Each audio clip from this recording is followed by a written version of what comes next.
Let me now bring on board Sanjeev Prasad, Senior Executive Director and Co-Head with Kotak Institutional Equities. Sanjeev, always a delight to have you back on ET Now. Sanjeev, the script of how Indian markets will move in next 15 days will be decided by credit policy and Union Budget 2012. But the story of how Indian markets will move in first week of April, do you think will be decided by global liquidity and crude? Well, I think it's going to be a combination of everything. Global liquidity continues to be pretty strong. Based on the second round of LTRO, presumably there will be enough liquidity available which can come into the market. But on the other side, we have to wait for even South in India. You have state elections which are due out today. You have the trade policy on March 15th, and you also have the budget. And it's very hard to take a call on some of these factors because the market already seems to be factoring in some improvement in terms of fiscal position next year and also a decline in interest rates. And unfortunately, whatever we are seeing with respect to crude prices can derail both these expectations.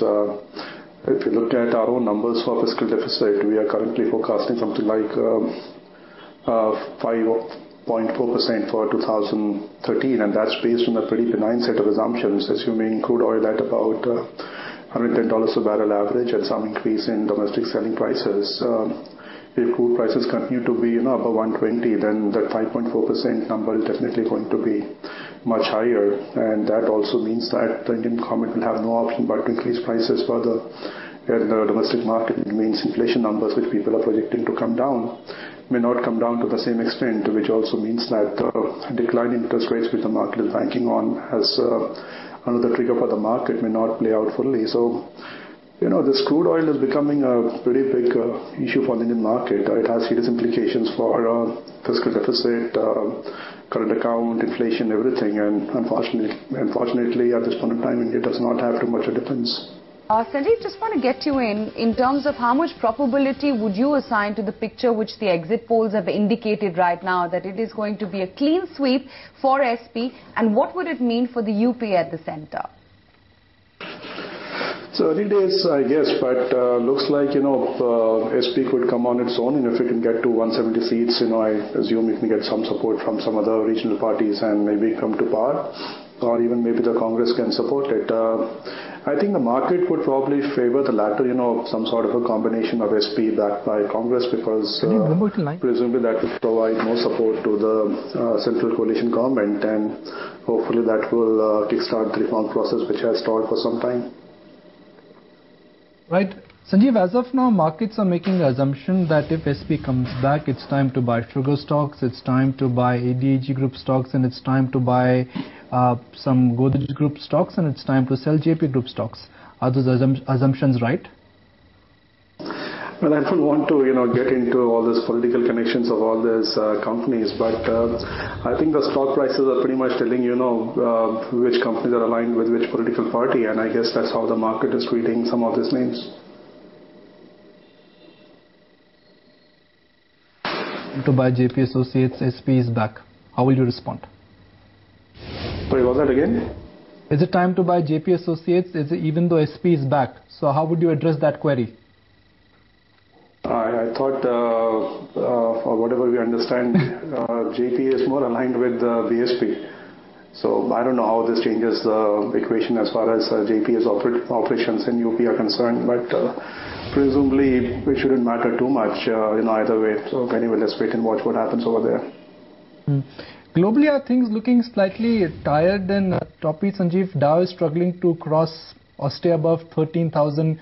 Crude prices are now at a fresh 9-month high, and China has cut their GDP forecast for this year from 9% to 7.5%. Yeah, well, what's happened is, remember, you already have had pretty fantastic performance from most markets in the first 2 months of the year, primarily driven by the fact that you had a surprise LTRO package out of Europe in late December. Nobody was expecting that at a point of time. The LTRO 2 obviously doesn't have that surprise element because, people have been talking about for a fairly long time, and the amount 530 billion euros is pretty much in line with most market observers were talking about. So So what seems to happen between December and February is some of the risk which was out there in the market in terms of sovereign default by some of the larger Eurozone economies like Italy and Spain, that has receded because of LTRO1. Bond yields in Italy, Spain, Portugal all have come down pretty significantly compared to the 7% at one point of time for Italian and Spanish 10-year bonds. They have come down to about 5%. So the risk of defaults has receded, resulting in risk appetite improving globally, and that's what drove the markets in January and Feb. Right now, obviously, there is no such drive for the market. People are again focusing back on fundamentals. So you have global GDP growth, which is not looking very robust. US seems to be doing well, but the property market there is still in trouble, and that's probably the key to revival in that economy. Eurozone is clearly in recession, no question about it. China is slowing down, India has its own problems. So the big four engines of global GDP growth, they have some issues or the other. On top of it, you have global food prices, which continue to be at very high levels, and which clearly will result in some impact on most of these economies, which are also large consumers of oil, whether it is US or Eurozone or China or India. All of them are dependent on imports of oil. So that is going to impact clearly consumption in those economies because oil is pretty much inelastic in terms of demand.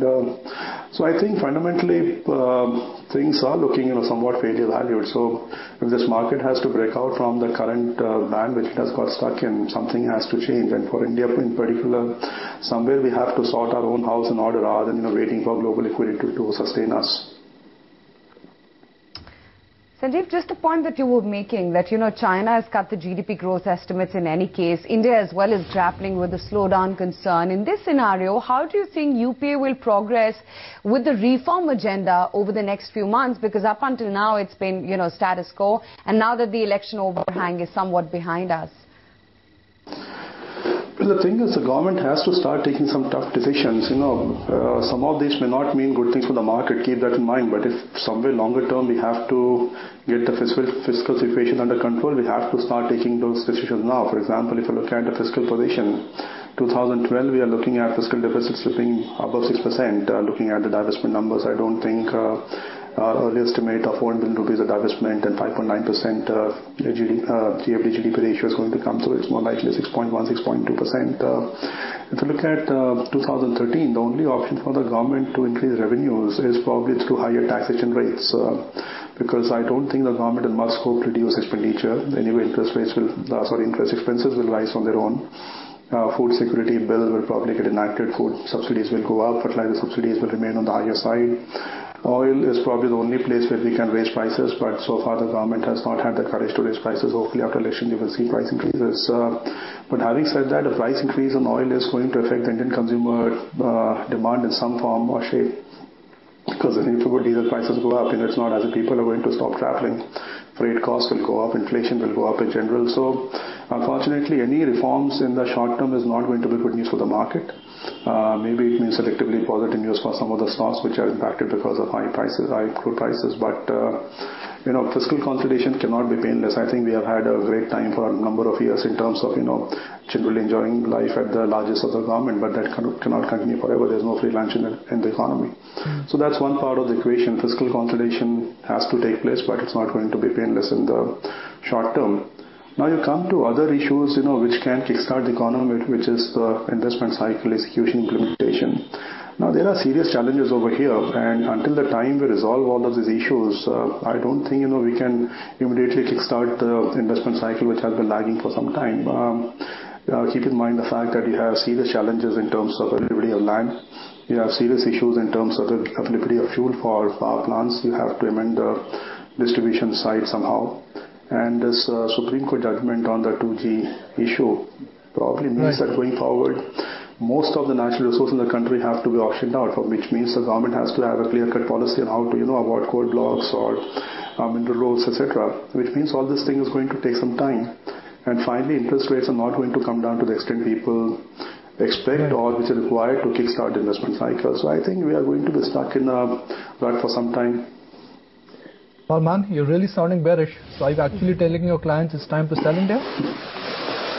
Well, we have become pretty defensive as far as the portfolio is concerned. So from early February, we were not believers in this great beta rally which we saw, and gradually we have moved the portfolio from some of the high beta names which were there in the portfolio to a pretty defensive name. So we are overweight technology, which has got nothing to do with India, consumer, pharma, and some more defensive names. One large cap stock or group or a cluster where you are advising your clients to put their money to work? As I said, at this point in time, I'm more looking at preserving capital. So any good quality defensive, irrespective valuation, for example, a couple of private banks, HDFC Bank is something which we like. Some of the pharma stocks we prefer, Sun Pharma, Lupin, Dr. Reddy's. Then on the technology side, all the three large names we are comfortable with, despite the fact that valuations may not be that supportive, but at least, you see some earnings growth over there. Similarly, we are quite okay with ONGC and Coal India, more on valuation count than anything else. So you can still build a decent portfolio with high quality names, which can hopefully preserve capital in a situation where the market comes down. Because I'm not very positive that this market has the wings to go further from here. They are just fundamentally the catalyst is just not there. Final question, Sanjeev Prasad. Why do you think HDFC Bank is cheap? It is trading at a price to book of something like 4 times based on next year earnings. 4 times price to book? I didn't say it was cheap. I said it's a good quality bank, very high quality bank. In fact, will continue to deliver anywhere north of 25% earnings growth for the next several years. So if I'm paying 3.5 times 2013 book for a high quality franchise, I'm happy to do that rather than buying some stock which is available at one price to book and I don't even know what the book comprises of.